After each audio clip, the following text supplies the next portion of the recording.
Healing Your Families.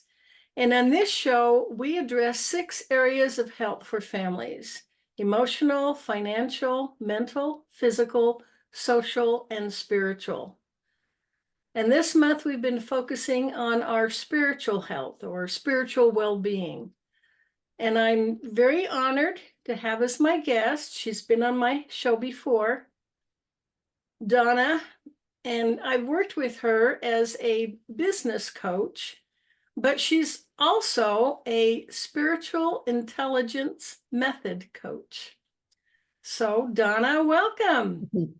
Thank you, Emmylou. It is a pleasure every time I get to see you. Now, I'm really curious. This is something we haven't talked about before. Tell us more about spiritual intelligence. I'm well acquainted with emotional intelligence. Spiritual intelligence sounds like it could be even more important. Yes, it is, because it is actually where emotions are coming from. Uh, Spiritual intelligence in its core is the understanding that actually everything is coming from that place. It's the origin. It's our beliefs. It's how we think. It is the basis of all things that are in our life. And often we aren't aware that it is important. And if it is, what does it even mean? And I'm not talking about a religion. I'm talking about a relationship. And there is a difference. And so learning how to uncover and begin to understand your own spiritual intelligence is one of my favorite, which is why I created this method to help people to do that. So, we're talking about our relationship with God. Yes, but it's more than that. Okay. Yes. And as you experienced in the Balanced Blueprint Academy that you attended, you experienced where I began to talk about your relationship with God and how you saw God. And we talked about in there as well as you being the creator of your life by the thoughts and actions you take. And when we think about, I mean, I'm a mom, I'm a grandmother. And at our, at my age, there are things that I would have done differently. And I think every parent says that. But the one thing is I was always authentic in who I was in my relationship with God. And children know that. And so often we want our children to be better and do more and all of, than we were able to do. But it really starts with our authenticity and how we are as with God. It's true. We can't teach them something we don't already know, that Yes. we're not already doing. We don't often realize that we come into this situation with a whole lot of different beliefs, and it influences whatever we had in our life. It influences how we see God. What does spiritual intelligence actually mean for me, and to grow in that? In the room that you and I are in, there are all kinds of genres of music playing. There's jazz, there's rock, there's rap, there's R&B, classical. It's in the airways around where you and I are sitting. But unless I have something to tune into it, I'm oblivious of it. And it's the same way with learning your spiritual intelligence and the laws that are in place, the gifts that are within us, is unless we learn how to tune in our tuner. In the olden days, we would have called it radios. Yes, yes. But it's a radio would still work. It still is tuning into the airways that are being there. And it's the same way. There are laws in place that are spiritual laws in place that work. I mean, one that we've all heard about is sowing and reaping. Yes, I yes. go into it much deeper than that particular statement, but what I put out, I will receive back. in the South, my mom always said the chickens come home to roost. Whatever, whatever your chickens are, they come home to roost for you. And so discovering what that means and how that looks and what are the other laws that are in place to help us create the home and the life that we would love, and then begin to teach our children. So you talked about tuning in. So are we tuning into the messages from God, his word, his spirit? It's getting to know him. Mm. Now, you heard me talk about imagination in your dreams in the balanced blueprint. And our children have no problem using their imagination. No. But somewhere around when we get into elementary school, it starts to be pushed down. We need to be practical. Yeah. And we quit dreaming, really. And don't get your hopes up and you won't be disappointed. Those kind of statements are, imagination squashers. And our imagination is a gift that we have. It's a creative part of us. And it's how we actually can create the life that we would love. But we often say, well, I would really love to do da da da da da, but that'll never happen. That's not really imagination. That's wishing. Yes. That's wishing, but saying that won't ever happen for me. And one of the things is teaching what imagination is and how to utilize it, because it is a gift to be creative. And then we talk about our intuition, listening to our spirit, and how to tune in to that. Most of us would say we have done something that on the inside we knew we shouldn't be doing. I think every human can say that.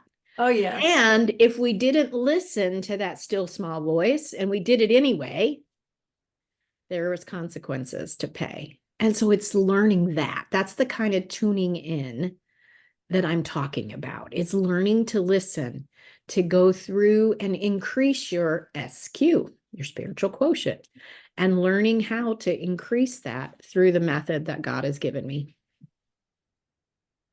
Well, that makes sense. So it's like getting to know God better. To me, that would include scriptures, reading scriptures, praying, conversing with him and listening and being in tune to those promptings. And I know that if we too often squelch them, then pretty soon they're no longer. You don't hear it anymore. No, you don't hear it anymore. And it's more than it's that, all of that, but it's also learning those beliefs that we have in place that we're probably not aware. It's like, how do we view God? We talked about it in the program, is do we view God as like a Greek god and he's angry and somehow we need to appease him by giving him gifts, but you never know how he'll respond? Do we look at God as if he's a vending machine? I read my Bible, I went to church, I gave money, I press A1 and I should get this. Yes. And I didn't get that. So somehow God's at fault. Because I did my part. I did all the things and pressed A1 and put my money in, and I should gotten my Hershey bar, but I didn't get my Hershey bar. And so there's all different ways that we view God without actually realizing it. So we could go to church every day. We could read our Bible. We could pray. But if I have these beliefs, then that still isn't going to get the results, because the crop that I'm actually sowing has got a bunch of weeds in it. Yes, and we don't truly know him. And we don't really know him because it's filtered through our perception of whatever we've experienced. One of the gentlemen that I know in my circle is at the age of 12, his mother died. And he had prayed to God that she wouldn't die, and she did. And for a large period of his teenage years and into his adult years is, why bother talking to God? He took away my mom. Yeah, he doesn't. And so without realizing it, and without having, he did not have support around him to help him process that in the correct way, is, why do bad things happen? I asked for this. Why did it happen? And understanding disappointment and all of these. And that was really pushed way down. He didn't even realize it was still influencing him as a young adult. And so these kind of things is what we're talking about when we really get into spiritual intelligence. It's not just reading your Bible, because I can read my Bible with glasses on that doesn't see properly. Yes. So how do we clean our glasses? How do we clean our perspectives and really get to the truth? Because I don't shy away from those hard questions. I don't shy away at all from those difficult moments in your life. And you know some about me, Emma Lou. I've had my share. Oh, yes. And so helping people to grow and then create examples of what it is like when we go through difficult times. We just celebrated Mother's Day. And some of the feedback I'm getting from my adult kids is how I handled disappointment and how they saw the example of doing that and how that is affecting them as adults today.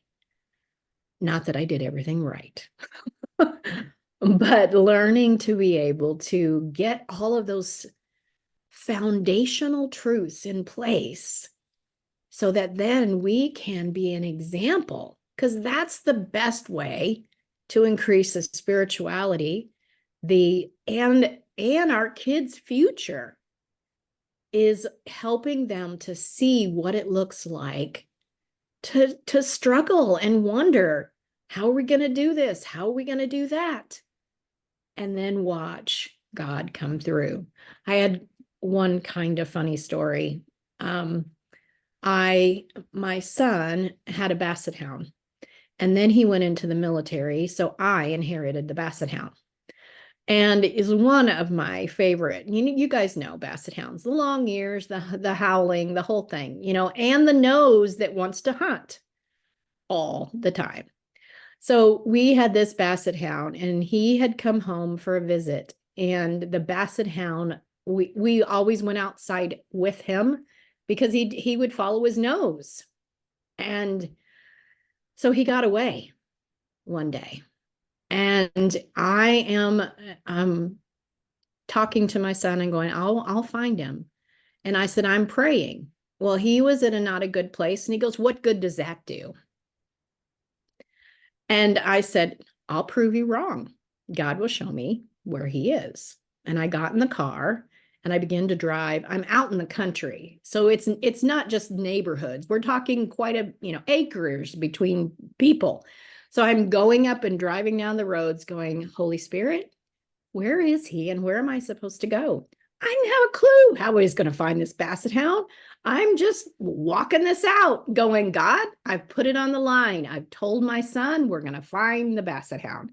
And his name was Flash. I don't know if you remember from Dukes of Hazzards, but their basset hound was named Flash.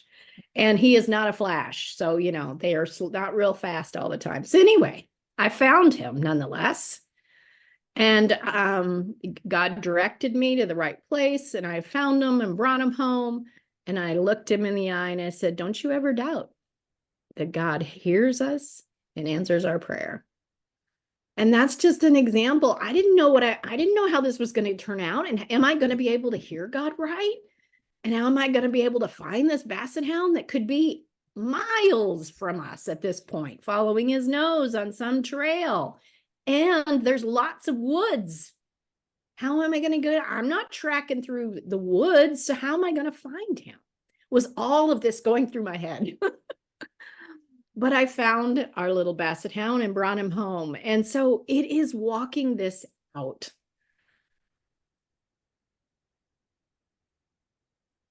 I love that. That's a wonderful story. And, as the most effective teacher for your children is your example. So as parents are becoming this and living that example, and I'm sure that had an impact on your son. He Yeah. probably still remembers it. Yeah, we haven't talked about it in a while, but it's probably true. That it's about being authentic in our, and you said more than just our relationship with God, but knowing, understanding who he is and being in tune Mhm. with his spirit. And I think, see the value if, I feel like I was raised by parents with a high spiritual intelligence. And I remember watching them and learning of their faith Mhm. Yep. and praying together as a family and reading scriptures together as a family. But as you said, it was more than that. Yeah. It was experiencing those faith-filled moments. Yeah. It, I mean, I grew up in what I would call a more legalistic home. God was part of it. And, we did Bible studies and all those kind of things as a family. But but in those legalistic type of situations, you're afraid to mess up because God's, your parents are a representative a lot of God, and you feel like if you mess up, you're in trouble.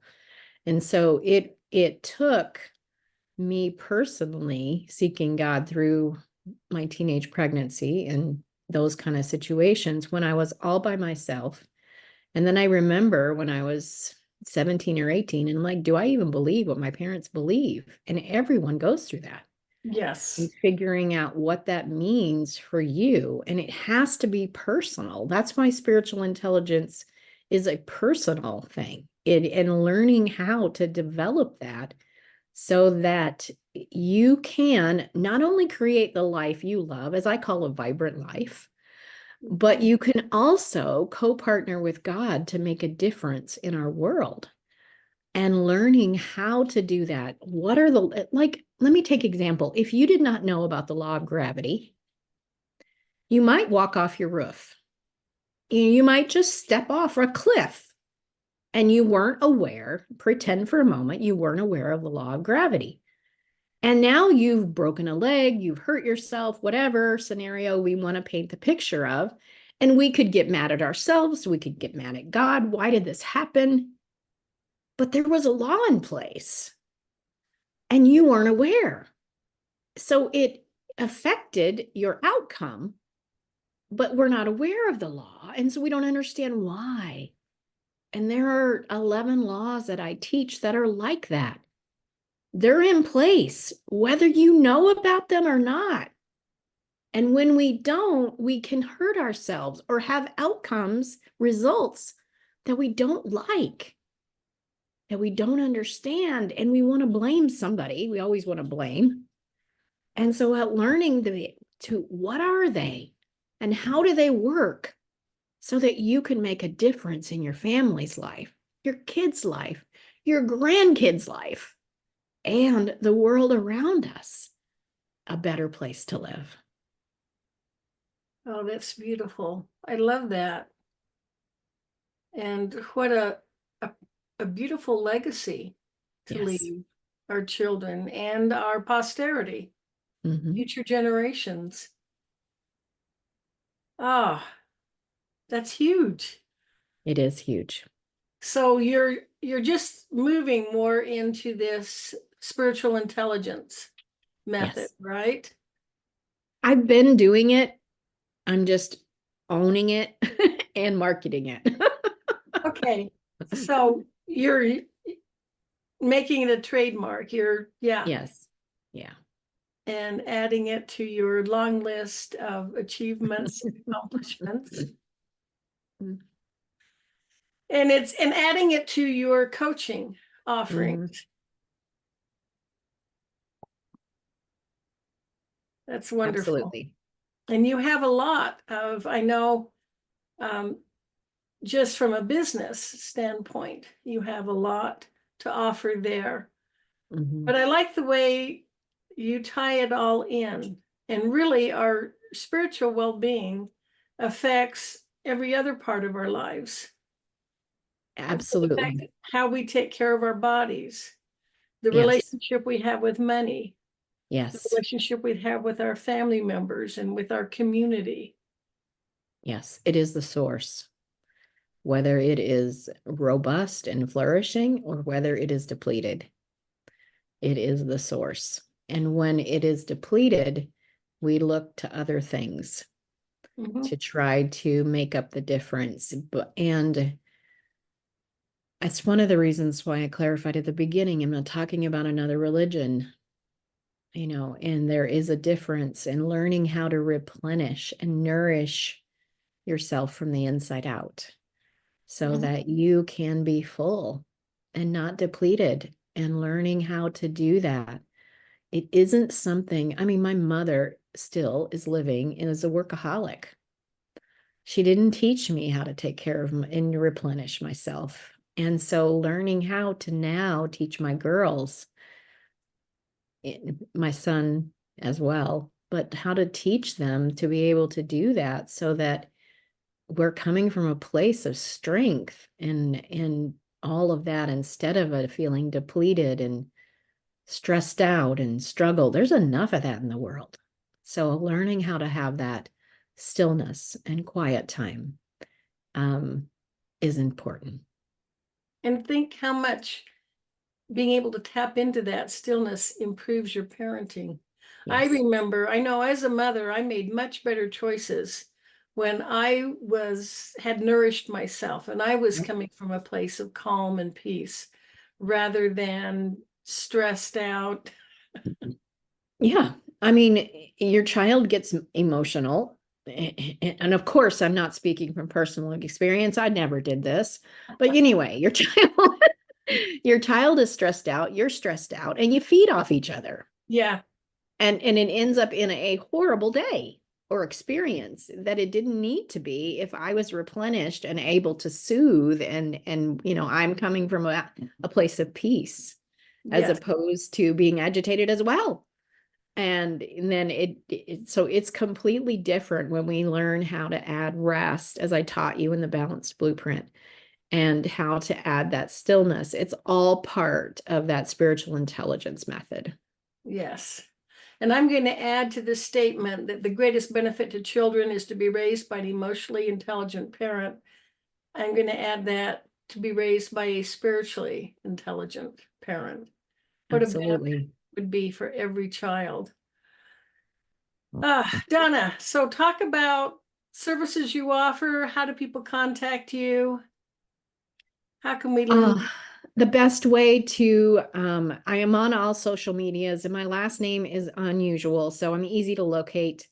And the other best way is my website, which is the letter I, vibrantliving.com. There is a schedule now tab.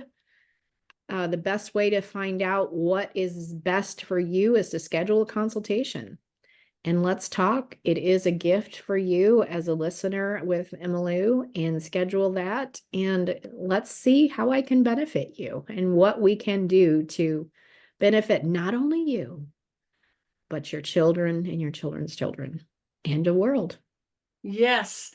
Now you remind me, I did not say your full name at the beginning. It's Donna Tashijian, right? Did I say that right? It is Donna Tashijian. Tashijian. Yes, and she will have the spelling because it doesn't sound like, it doesn't spelled like it sounds. And check that out. I would love to talk with you and to raise your spiritual intelligence to help you be the best you can be, so then our kids are affected as well. And families are the foundation of society. We want to make the world a better place. Let's start with the foundation. And Absolutely. it relies on parents. We need healthy parents. And, I like to change that saying to it takes a village to support parents so they can raise their children. And this would be one excellent program to help strengthen parents in this spiritual area, to help them become more, I love your term, vibrant, to help them become more spiritually intelligent. Absolutely. Thank you, Donna. Anything else you want to add before we wrap up? No, I think this was a good conversation, and I look forward to talking to everyone. Thank you so much, Donna, and to my audience. Thanks for joining. Join me again next week at the same time. Until then, love yourself. Remember to nourish yourself. Love your families. This is Emmylou Penrod at healingyourfamilies.com.